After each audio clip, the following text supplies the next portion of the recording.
Pelatih Iran Amir Ghalenoy mengungkapkan dirinya tidak akan meremehkan timnas Indonesia.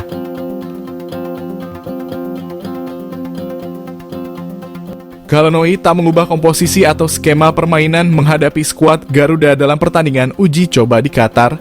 Laga melawan timnas Indonesia sendiri menjadi uji coba kedua yang dilakukan timnas Iran. Ghalenoy menyebut laga melawan Indonesia terasa sangat penting karena menjadi uji coba terakhir jelang Piala Asia 2023. Ia menyiapkan dua tim untuk laga melawan anak asuh Shin Tae-yong agar pemain tidak kelelahan. Para pemain yang dipanggil pelatih Amir Ghalenoy ke pemusatan latihan timnas Iran jelang Piala Asia merupakan nama berpengalaman. Sebut saja penyerang AS Roma Sardar Azmoun yang sudah mengemas 75 penampilan dan mencetak 49 gol untuk Iran. Kemudian ada penyerang Karim Ansari Fard yang sudah mengoleksi 98 penampilan dan mencetak 29 gol. Selain itu ada pula Ali Reza Beiranvan, Ehsan Hajsafi, Mehdi Tarmi, hingga Ali Reza Jahanbakhsh. Bagi timnas Indonesia, laga itu menjadi sangat penting untuk mengambil pelajaran berharga dari salah satu tim terkuat di Asia. Skuad Garuda juga mengeluarkan permainan terbaiknya pada laga melawan Iran.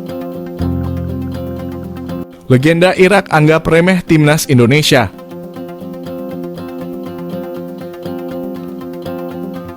Mantan pemain timnas Irak, Aiman Hussein, bicara tentang persaingan di Piala Asia 2023. Pada Piala Asia 2023 nanti Irak dan timnas Indonesia masuk dalam grup D.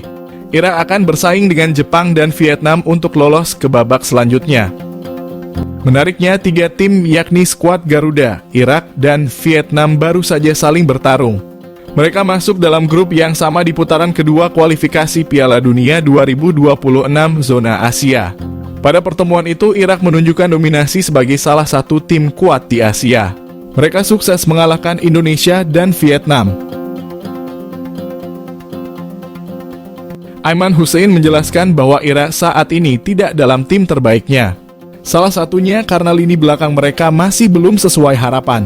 Pelatih Jesus Casas harus cepat mengatasi masalah ini sebelum tampil di Piala Asia 2023 nanti.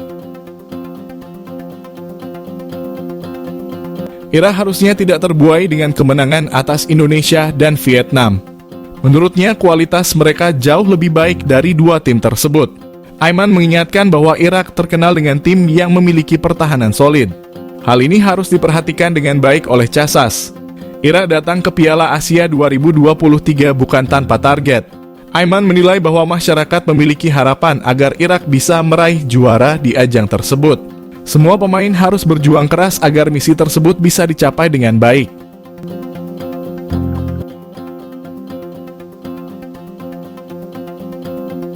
Jawaban berkelas Shin Tae-yong setelah timnas Indonesia jadi kontestan termuda di Piala Asia 2023. Pelatih timnas Indonesia Shin Tae-yong buka suara terkait label sebagai peserta dengan rata-rata usia pemain termuda di Piala Asia.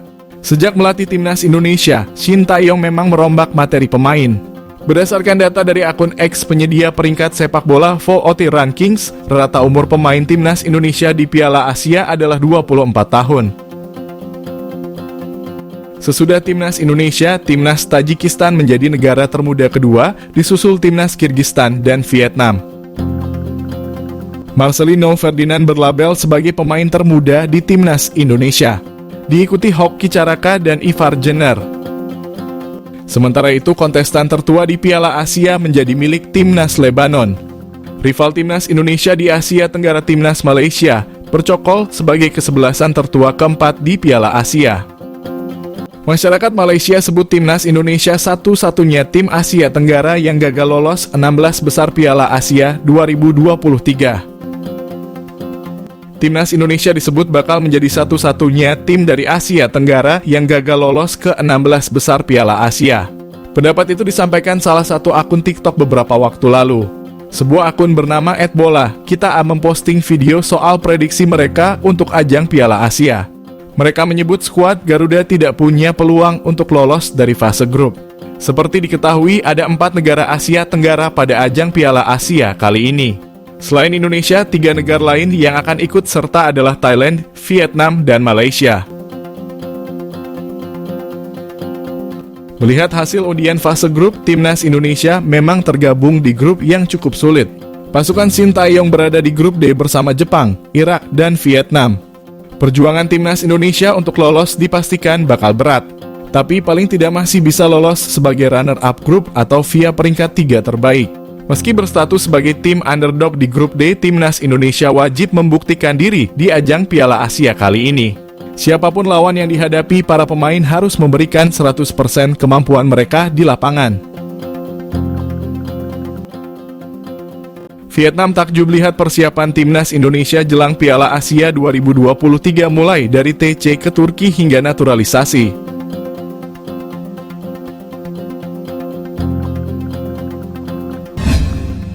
Salah satu media asal Vietnam menyoroti khusus persiapan yang dilakukan oleh timnas Indonesia jelang Piala Asia 2023. Seperti diketahui, PSSI telah mempersiapkan beragam persiapan jelang turnamen prestisius tersebut. Dukung timnas Indonesia di Piala Asia 2023, KBRI Doha bakal kerahkan ribuan supporter di Qatar. Tim nasional Indonesia dipastikan takkan berjuang sendirian di Qatar selama tampil pada ajang Piala Asia. Sebab menurut pemaparan pelaksana fungsi Pensosbud KBRI Doha Ali Murtado, pihaknya akan mengerahkan ribuan supporter untuk mendukung Garuda secara langsung di stadion. Sintayong fokus genjot fisik timnas Indonesia selama di Turki, jarang latihan taktik. Pelatih Sintayong mengungkap bahwa TC tersebut difokuskan untuk menggenjot fisik para punggawa timnas Indonesia. STY tak beri ampun tiba di Qatar langsung geber latihan skuad Garuda. Setelah melakukan perjalanan dari Antalya, Turki, timnas Indonesia telah tiba di Doha, Qatar, Minggu 7 Januari pagi. Skuad Garuda disambut langsung oleh Duta Besar Republik Indonesia di Qatar, Ridwan Hasan bersama rombongan dan puluhan supporter baik di bandara maupun di hotel tempat mereka menginap. Begitu mendarat, skuad Garuda langsung menuju ke hotel untuk beristirahat. Pada sore hari, anak asuh Sintayong melakoni latihan perdana di lapangan Al-Ighla 2, Doha. Nah, persiapan skuad Garuda mematangkan diri itu mendapat sorotan dari media asal Vietnam yakni Soha. Seperti diketahui, Vietnam akan menjadi salah satu lawan timnas di ajang Piala Asia. Pasalnya, kedua tim tersebut berbarengan masuk ke dalam grup D bersama Jepang dan Irak. Tak hanya itu, keduanya juga akan saling bentrok pada laga lanjutan grup F kualifikasi Piala Dunia Zona Asia pada Maret mendatang. Dalam laporannya, Soha menyebutkan Sintayong meminta dua hal kepada Erick Thohir untuk mempersiapkan tim yang baik. Lalu permintaan kedua adalah dengan kembali mendatangkan pemain keturunan.